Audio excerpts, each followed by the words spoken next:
Hi hello welcome to my channel. Telangana రాష్ట్ర ప్రభుత్వం మహిళలకు ఉచిత బస్సు ప్రయాణం కల్పించిన విషయం అయితే తెలిసిందే.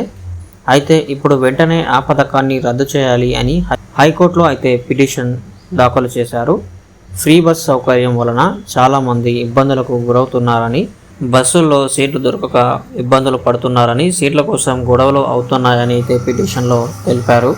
కేంద్ర చట్టాల ద్వారా ఏర్పాటైన ఆర్టీసీలో ఉచిత బస్సు ప్రయాణం పథకంపై అధికారం రాష్ట్రానికి లేదని, జీవో 47 రద్దు చేయాలని పిటిషనర్ అయితే పేర్కొన్నాడు. అంతేకాకుండా కాంగ్రెస్ అధికారంలోకి రాకముందు ఎలక్షన్స్ కోసం విడుదల చేసిన మేనిఫెస్టోలో ఉచిత బస్సు సౌకర్యం గురించి తెలిపిన విషయం తెలిసిందే. అయితే అధికారంలోకి వచ్చిన 4 రోజుల్లోనే ఈ పథకాన్ని అమలు చేసింది. అంతేకాకుండా 10 లక్షల ఆరోగ్య బీమాను కూడా అందించింది.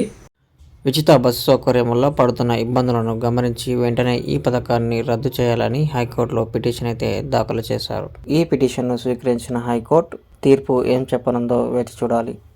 ఈ పథకం కనుక రద్దయితే మహిళలు ఎలా రియాక్ట్ అవుతారో వేచి చూడాల్సిందే.